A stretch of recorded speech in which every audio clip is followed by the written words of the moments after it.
4 দিনের সফরেই আজ ঢাকায় আসছেন জাতিসংঘ মহাসচিব। জাতিসংঘের মহাসচিব আন্তোনিও গুতেরেস 4 দিনের সফরে আজ বিকেলে ঢাকায় আসছেন। সরকারি সূত্র জানিয়েছে, গুতেরেসকে বহনকারী এমিরেটসের একটি ফ্লাইট বিকেল 5টার দিকে হজরত শাহজালাল আন্তর্জাতিক বিমানবন্দরে অবতরণ করবে। বিমানবন্দরে তাকে অভ্যর্থনা জানাবেন পররাষ্ট্র উপদেষ্টা তৌহিদ হোসেন। শুক্রবার জাতিসংঘ মহাসচিব প্রধান উপদেষ্টা ড. মোহাম্মদ ইউনূসের সঙ্গে সাক্ষাৎ করবেন। এরপর তিনি কক্সবাজারে রোহিঙ্গা ক্যাম্প পরিদর্শনে যাবেন এবং রোহিঙ্গা নেতাদের সঙ্গে মতবিনিময় করবেন। শনিবার তিনি ইন্টারকন্টিনেন্টাল হোটেলে বাংলাদেশের সংস্কার প্রক্রিয়ার উপর আয়োজিত একটি গোলটেবিল আলোচনায় যোগ দেবেন। এছাড়া তরুণদের সঙ্গে সংলাপে অংশ নেয় এবং নাগরিক সমাজের সদস্যদের সাথে বৈঠক করার কথা রয়েছে তার। রবিবার গুতেরেস এমিরেটসের একটি ফ্লাইটে ঢাকা ত্যাগ করবেন। সফরকালে বাংলাদেশের ক্রমবর্ধমান কূটনৈতিক অবস্থান এবং আন্তর্জাতিক পরিসরে রোহিঙ্গা সমস্যার মতো গুরুত্বপূর্ণ ইস্যুতে আলোচনা হবে বলে আশা করা হচ্ছে।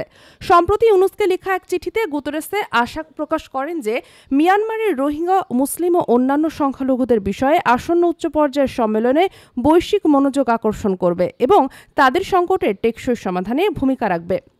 তিনি বলেন, রোহিঙ্গাদের আশ্রয়দাতা হিসেবে বাংলাদেশকে সমর্থন করতে জাতিসংঘ আন্তর্জাতিক সম্প্রদায়কে সংগঠিত করার প্রচেষ্টা অব্যাহত রাখবে।